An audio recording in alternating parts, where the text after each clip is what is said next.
Deus abençoe o seu dia. Bem-vindos a mais um devocional. Se você está me ouvindo pelo Spotify, seja bem-vindo. Deixe aqui o seu comentário.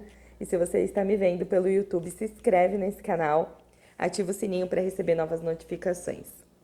Chegamos ao capítulo 33 de Gênesis. Nós vimos nos capítulos anteriores a história dos dois irmãos, Jacó e Esaú, que tiveram uma briga, um desentendimento. Jacó trapaceou Esaú, tanto na primogenitura, né, roubando a primogenitura, quanto a bênção do pai. E aí ele foi para a casa de Labão e ali ele construiu a família dele. E nós chegamos ao capítulo 33, que é quando Jacó sai da terra de Labão e vai ao encontro ao seu irmão, que até então tinha prometido matar ele, né? Então imagina esse caminho que Jacó fez ao encontrar com o irmão, né? Cheio de medo. Mas vamos à palavra. A palavra de Deus diz assim: Quando Jacó ergueu os olhos, viu que Esaú se aproximava, e com ele 400 homens. Então repartiu os filhos entre Lia, Raquel e as duas servas. Pôs as servas e os seus filhos à frente, Lia e seus filhos atrás, e Raquel e José por último. E ele, adiantando-se, prostrou-se em terra 7 vezes, até se aproximar de seu irmão. Então Esaú correu ao encontro dele e o abraçou. Pôs os braços em volta do pescoço dele e o beijou, e choraram. Daí, levantando os olhos, Esaú viu as mulheres e os meninos e disse: Quem são estes com você? E Jacó respondeu: Os filhos que Deus agraciou este seu servo.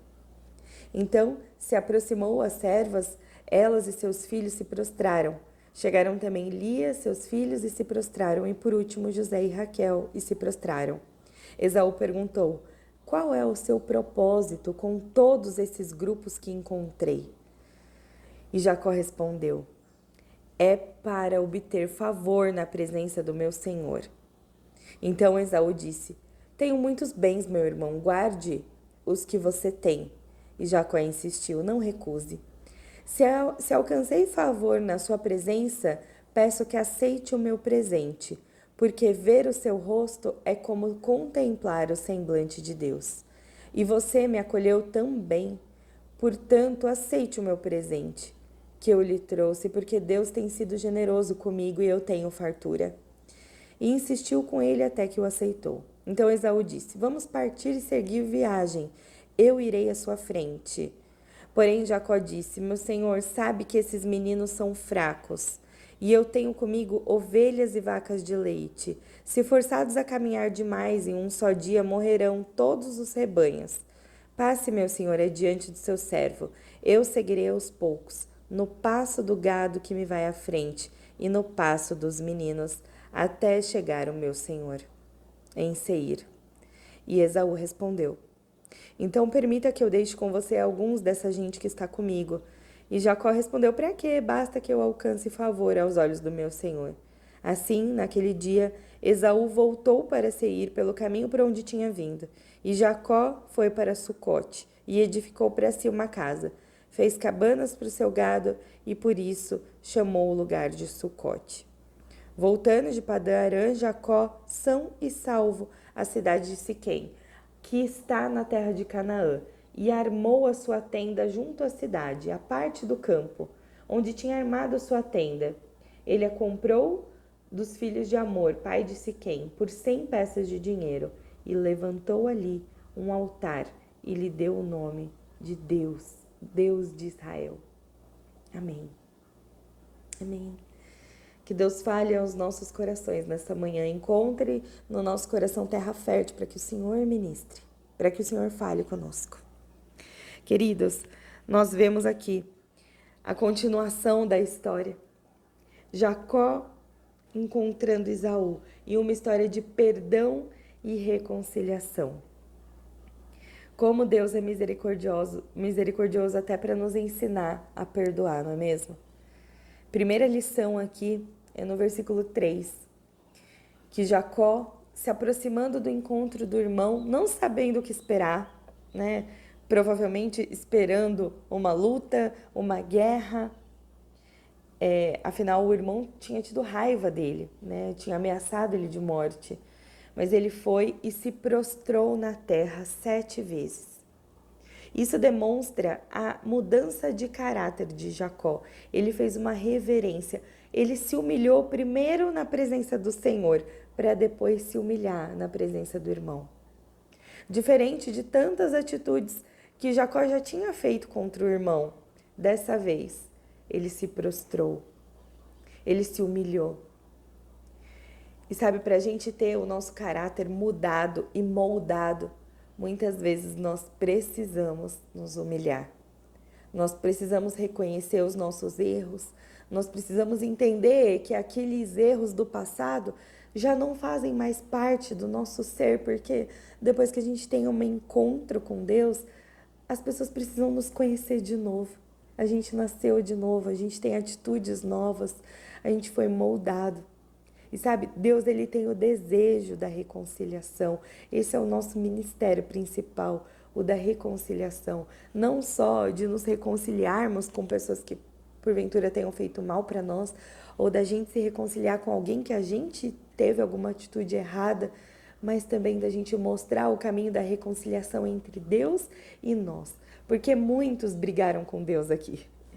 Muitos se revoltaram contra a vontade de Deus, muitos não entendem o tempo e a vontade de Deus para as nossas vidas e brigam com Deus. E nós estamos aqui para mostrar, existe um caminho da reconciliação, existe um caminho para você se reconciliar com seu Pai. E o caminho é esse. O primeiro é o de você se prostrar, de você se humilhar. E aí quando Esaú vê o irmão, ele abraça, ele corre ao encontro dele e o abraça. E os dois se beijam e choram. Provavelmente se a gente estivesse ali vendo aquela cena de 2 irmãos há anos, há mais de 20 anos sem se ver e sem se falar, e naquele momento eles correm e se abraçam e choram e se perdoam, a gente provavelmente se emocionaria com essa cena, não é mesmo? Que hoje o nosso coração se encha da vontade da reconciliação, do perdão. E ali na hora que Jacó vê o irmão perdoando ele, ele diz, olhar o seu rosto, né, me perdoando, é como contemplar o semblante de Deus, porque só pode ser a mão de Deus moldando o coração de Esaú para receber o irmão, para perdoar o irmão, e também moldando o coração de Jacó para que esse possa se humilhar e pedir perdão e ter uma atitude completamente diferente. Jacó se preparou dando presentes e humildade para receber o irmão. Esses presentes podem ter uma simbologia de querer reparar os danos do passado. Sabe? Esse capítulo nos ensina que o perdão é possível. E quando existe o perdão, existe uma paz. Existe uma paz a ponto de você querer abraçar e chorar e perdoar aquela pessoa. O arrependimento leva à reconciliação. O momento de você escolher deixar o passado para trás, deixar o passado que te machucou para trás, deixar a pessoa, os atos, as atitudes que você machucou alguém ou que você foi machucado no passado, no devido lugar. Sabe, a gente só consegue perdoar quando a gente experimenta o perdão. A gente só consegue demonstrar o perdão aos que nos ofenderam quando a gente experimenta o perdão e a graça de Deus. Sabe, todos nós já cometemos erros. Todos nós já tivemos escolhas erradas na vida. E eu não sei você, mas quando eu tive um encontro com Deus, assim como Jacó teve um encontro com aquele anjo, num capítulo antes, quando a gente tem um encontro com Deus e permite que Ele nos molde e nos mude, a gente sente as dores do arrependimento de um dia ter ficado longe dele, de um dia ter ficado longe de Deus, de ter escolhido caminhos do mundo, ao invés de ter escolhido os caminhos com Ele. A gente sente arrependimento ao ver que a gente teve tantos amores, tantos altares, tantas preocupações que colocamos em primeiro lugar, quando na verdade bastava se render aos pés do Pai. Quando a gente pensa que um dia a gente pediu perdão para Deus sobre os nossos pecados, pediu perdão para Deus por ter se afastado tanto dele, e ele nos perdoou. Ele nos amou, mesmo a gente pecando, mesmo a gente se afastando dele. Por que a gente não vai perdoar quem errou com a gente? São só irmãos. A nossa luta não é contra as pessoas, e sim contra principados, potestades, Satanás, que muitas vezes usa brechas para nos atingir. A sua luta não deve ser contra pessoas. Então, se hoje o seu coração tem alguma mágoa do passado, que hoje o Espírito Santo possa te convencer do perdão e te mostrar o caminho do perdão, que muitas vezes você também foi perdoado, então você precisa perdoar. Eu quero orar por você. Deus, obrigada, Senhor.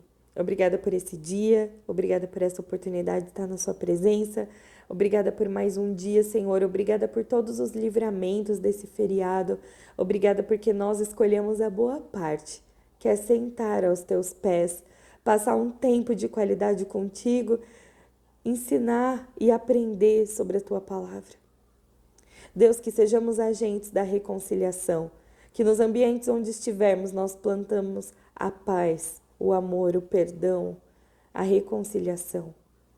Que o Senhor nos acompanhe no nosso trabalho, na nossa casa, na nossa família. Que o Senhor sente à mesa, Deus. Sente no lugar da mesa ao nosso lado. Ministra aos nossos corações, nos ensina. E mesmo que sejamos um vaso quebrado, Senhor, o Senhor nos molda e nos refaz. Pai, eu quero clamar e orar por cada um que está ouvindo esse áudio. Se existe alguma mágoa no coração dessa pessoa, que o Senhor possa remover, possa ser o agente do perdão e da reconciliação nesse dia. Que a gente se humilhe na sua presença, Pai, nos arrependa e que a gente possa ter um coração perdoador.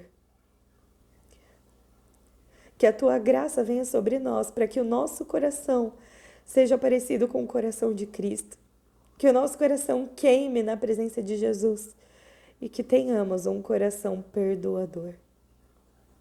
Senhor, nos leva ao arrependimento, que muitas vezes não enxergamos.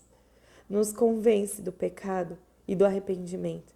Que a gente deixe o passado para trás e que a gente possa experimentar o teu perdão e derramar sobre as pessoas que nos fizeram mal o perdão que habita em nós. Pai, alarga as nossas fronteiras, que a tua mão caia sobre nós, nos livra do mal e nos abençoa. Amém.